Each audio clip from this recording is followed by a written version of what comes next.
Today on TQA Weekly, I give you a very interesting primer on how to create your own multi-row or multi-column website using CSS.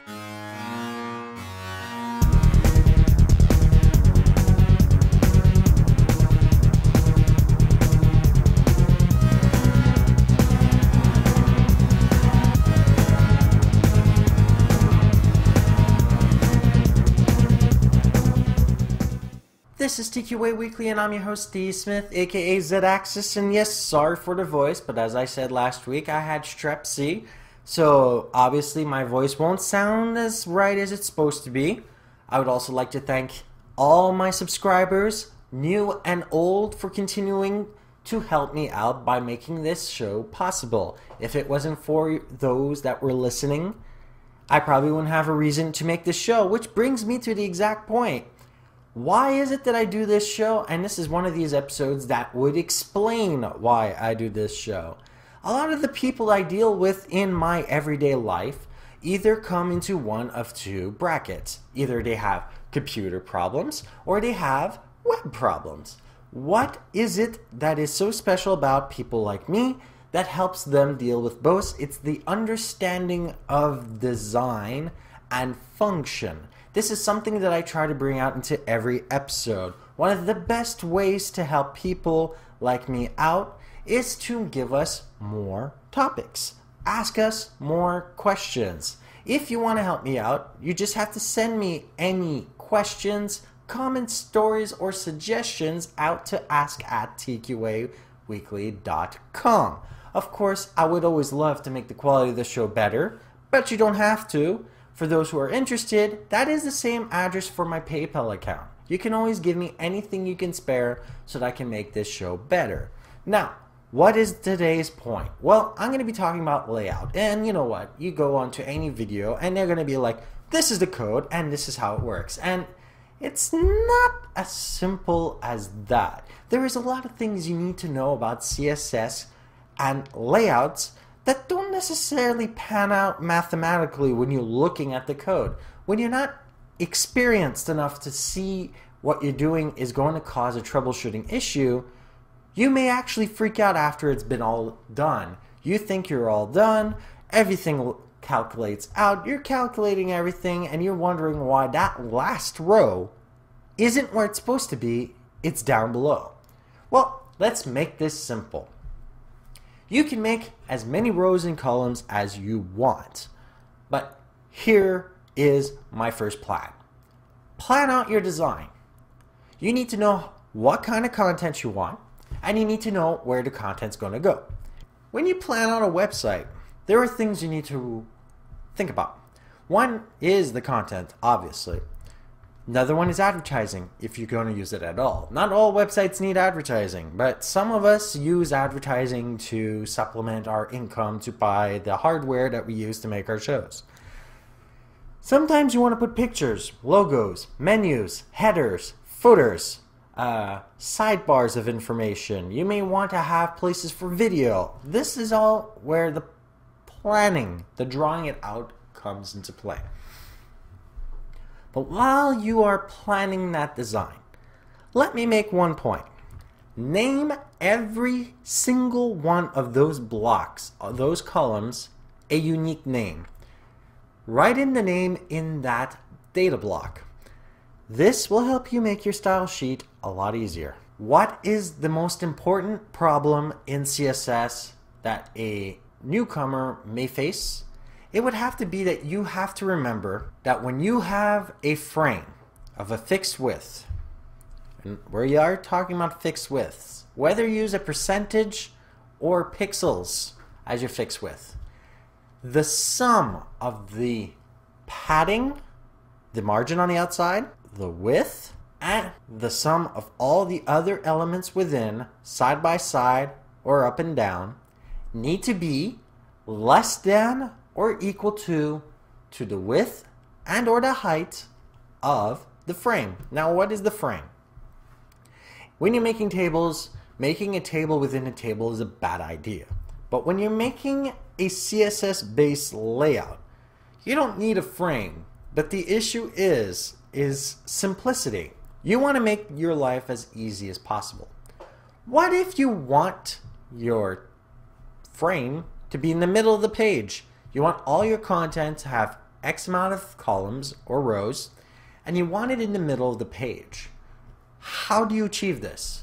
Well, the simplest is a frame. And I will get to how to center it a little later. But when you define the frame, you can define the position of that frame and that frame alone. And all the elements inside will be positioned relative to that frame. Ultimately, if you want it on the right, everything inside that frame, whether you line it left or right, will stay in that frame and therefore in the correct position on the screen. Like I said, the elements within need to have the margin, total right and left, top and bottom, plus their actual width and height, and all of those for each of the elements, less than the actual width or height of that. And it seems complicated, but it's not. If your width is 300 and your padding is universally 5, you actually have a width of 310. But if you've got 3 columns and a frame of 900 pixels, and you have 3 columns with a external margin of 5 on either side, plus their width, you actually have 930 pixels of width. This would actually cause the last column to drop to the next line, causing a bug. What could you do? Well, it's simple. Reducing each of those columns to 290 pixels while preserving the padding of 5 pixels on either side, this gives you a dead-on 900.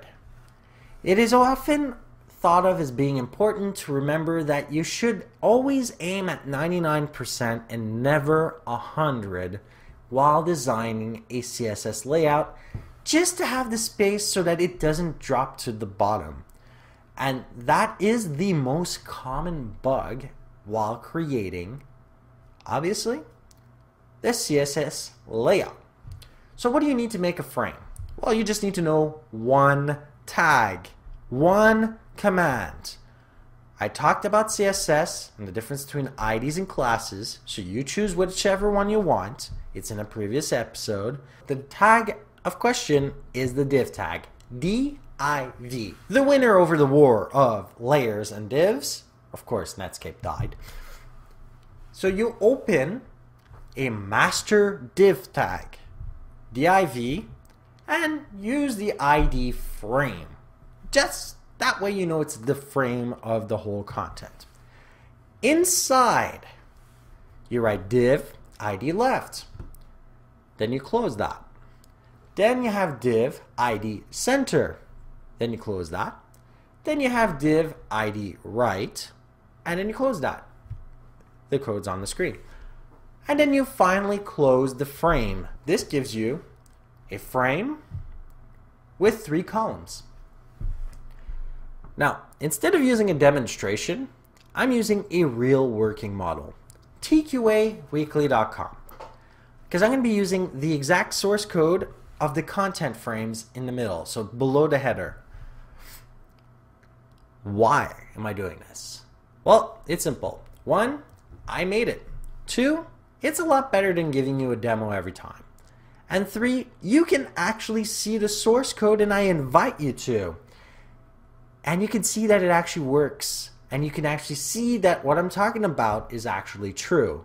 And this is just the most basic framework that you can use to make 3 columns. So how do we get the frame to center? Most would be using a center align attribute. It doesn't exist in CSS. You have a text hyphen align, and you can use colon, then center, and semicolon to close it. But that will only center the content within the cell. So how would you center the frame? Well, it's called auto. You want to center between the right and left, margin hyphen right, colon, auto, semicolon, then margin hyphen left, colon, auto, semicolon. This literally centers the frame to the page. By defining the margins automatically, they will both be equal. Therefore, the block will always be in the center. The width, as I already said, needs to be the maximum amount of width of the content within. Now, in order to make a left, center, and right width, you don't really have to worry about anything. You just have to make sure that the total of your padding and the widths actually come out less or equal to the amount of the whole frame. You can literally pick any width you want. For my left column, I chose 320 pixels. For my right column, I chose 130 pixels. This is because it has an advertisement. And my center column is 730 pixels. And the padding, it's 5. So 730 plus 10 plus the 320 plus 10 plus the 130 plus the 5 and the fact that I have no padding around that comes out to less than 1200 pixels. This creates the website that I have. Now I'm going to show that on the screen. Remember, this is the exact code that I'm actually using to run the whole website. Now, if you want to make more advanced designs, I invite you to communicate with me and ask me anything you want. Ask at TQAweekly.com. Send me your idea, and I can actually give you the code. It is a very simple code to do. It takes less than 10 minutes to create these things. And I just want you to remember something. When you're planning, draw it. Then you'll know how many rows you want. Obviously, if you had more than one column, more than 3 columns, you can name it first column, second, third, fourth, fifth, sixth, any number you want. Just make sure that the widths of all of them, the sum of all the widths plus the sum of all the margins is less than the frame, and you'll be fine. The last column won't be knocked down to the bottom. Next week, I'll be talking about Gzipping your website. This is going to be for those who already have websites that have a lot of content and you want to do something that enables the people to actually view your website faster. I've got a performance augmentation of 72% from my website by reducing the whole size of that website through the process of Gzipping. I'll explain some of the cons that come out of it, explain the pros, and the process of getting this implementation to work. I'll be focusing on your standard htaccess enabled web servers. So for those who have htaccess abilities, this will be very, very cool for you. Have a great day. Don't forget to like, share, and subscribe to TQA Weekly.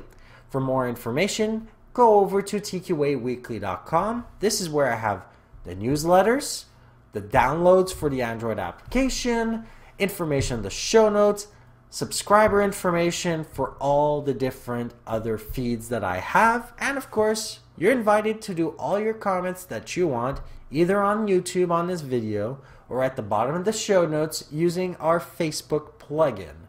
Have a great day, stay safe and online, and thank you for all my new and past subscribers.